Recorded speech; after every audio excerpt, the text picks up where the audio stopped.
essence of the reforms.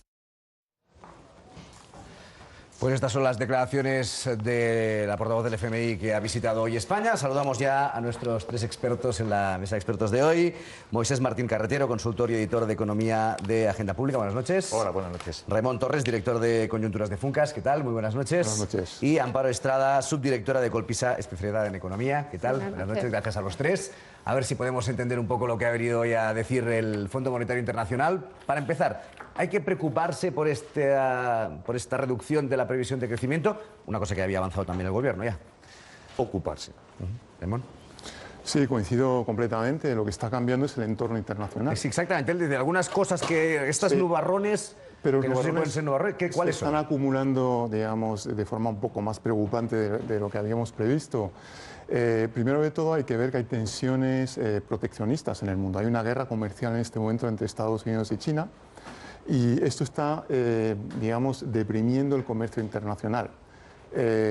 Segundo, a nivel europeo hay países que se están desacelerando incluso más que España. Por ejemplo, Italia tiene un crecimiento realmente muy débil y esto es un mercado muy importante de exportación. El Brexit también. El Reino Unido está en una situación límite con un crecimiento también muy bajo y para un sector como el automóvil, que es un sector muy importante en la economía española, también está pesando sobre la actividad en ese sector.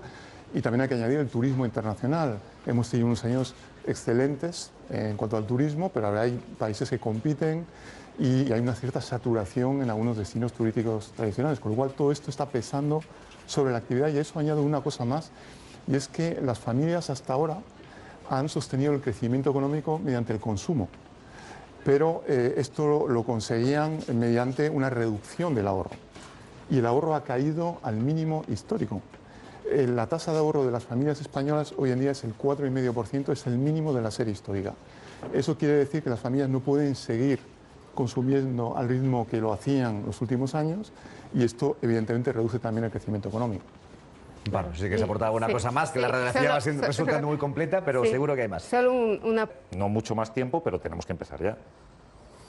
Cuando uno piensa, después de lo que vivimos durante la crisis, ¿no? El Fondo Monetario Internacional será, claro, mucha gente le vende a la cabeza, a recortar salarios, a abaratar el despido, una reforma laboral que sea más flexible hacia el contrato único, esas cosas que durante la crisis pues, nos acostumbramos a que era la receta que se nos estaba dando. ¿Es esto lo que pide ahora el Fondo Monetario Internacional para la economía española? Bueno, primero de todo se percibe un giro en el discurso del Fondo Monetario Internacional, tanto a nivel global como en las recomendaciones para España. El Fondo Monetario Internacional habla de un desarrollo inclusivo, habla de desigualdades, de paro juvenil, de salarios, incluso aplauden sus recomendaciones el pacto salarial de este año, que es un pacto hacia el aumento de los salarios. Yo creo que hay una diferencia entre el fondo que conocemos ahora con respecto al fondo los hombres de negro, los hombres de negro. Lo que sí que escuchar en el mensaje del fondo es ese mensaje que decía antes Moisés de prevención. Hay que prevenir.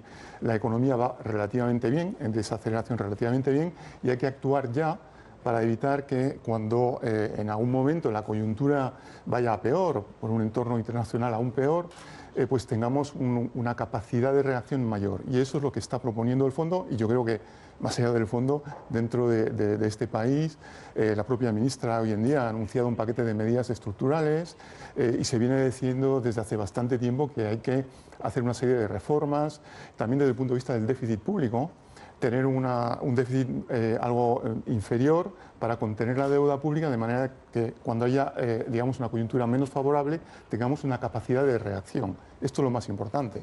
Bueno, pues vamos a entrar ya en las medidas que habría que aplicar desde vuestra perspectiva, las más inmediatas, para si esa situación de desaceleración se va haciendo más grande, intentar prevenir. Y yo entiendo que no pueden ser reformas ahora muy complicadas, y más teniendo en cuenta la situación política en España, en la que no parece fácil que todo el mundo se ponga de acuerdo y asuma un poco que hay que tomar decisiones concretas. Claro, yo creo que...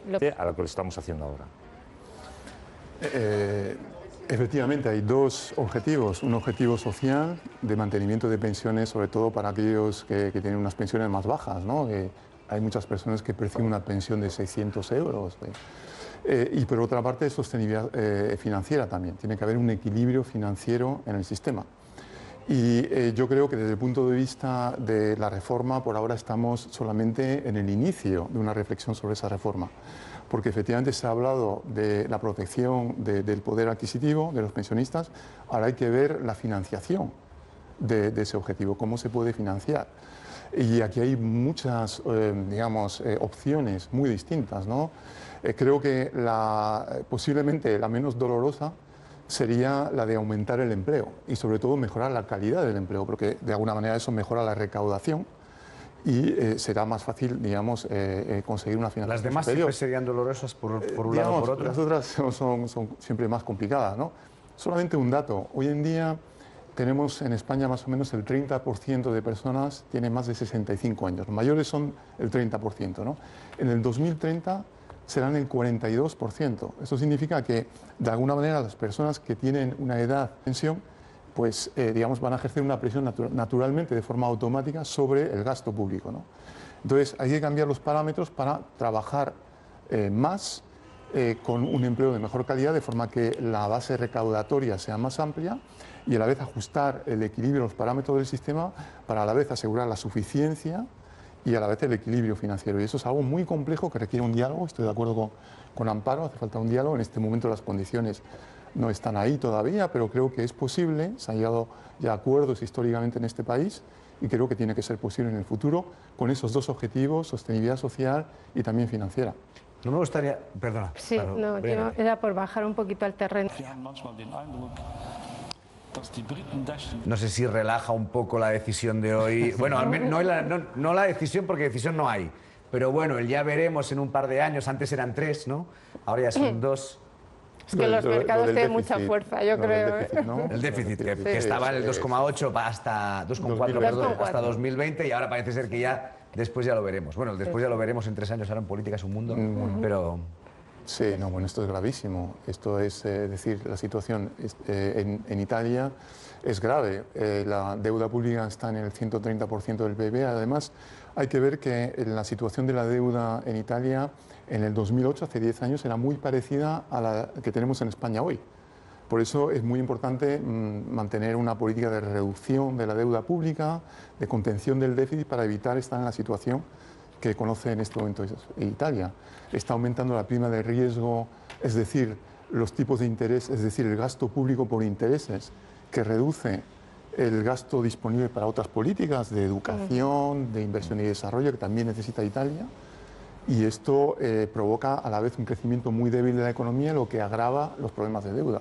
Y esto es lo que tenemos que evitar también en España. Bueno, yo creo que, digamos, con independencia de la situación macro, ¿no? Porque... Sí, esa situación. Al final, entonces, volvemos a poner en tela de juicio el proyecto europeo, igual que con Italia, o no sé, es todo como un castillo de naipes que se puede caer en cuanto quites una carta, ¿no?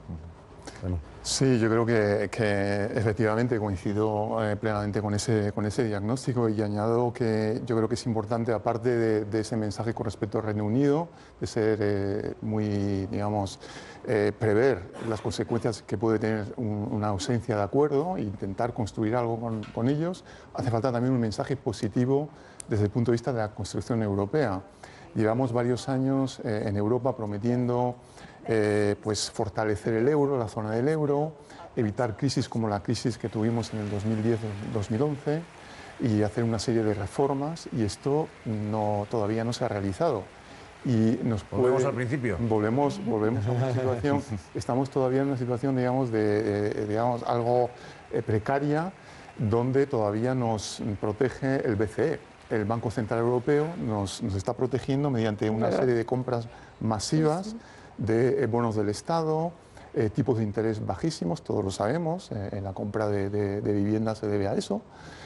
Y esto nos está protegiendo en este momento, pero no nos olvidemos que nos quedan deberes por hacer para la integración europea, ¿no? Y esto se refleja también en otros países. Estamos hablando del Reino Unido, pero en Italia hay un gobierno euroescéptico. Hungría y Polonia también van en este sentido. En Austria están dudando de si es europeísta o euroescéptico. Creo que es una situación complicada para Europa y que requiere un mensaje positivo, no solamente con respecto al Reino Unido, sino de hacia dónde queremos ir en Europa. Y creo que la voz de España va a ser muy importante, porque ahora quedan Alemania, Francia y España son los 3 países esenciales que claramente y sin lugar a dudas son favorables a la construcción europea, y creo que tenemos que jugar un papel destacado también desde España. Sí, No sé porque, qué es, bueno. perdona, la posición de Italia es que acabamos a ya. mí me llama mucho la atención la frase que le dijo Salvini. Muy grave. Pues muchísimas gracias a los tres. Moisés Martín Carretero, consultor y editor de Economía de Agenda Pública. Raimón Torres, director de Coyunturas de Funcas. Y Amparo Estrada, subdirectora de Colpisa, especialista en economía. Muchísimas gracias por habernos ayudado a entender un poco más el contexto en el que estamos hoy de nubarrones, no nubarrones y reformas. Gracias. Gracias. Buenas tardes. Gracias.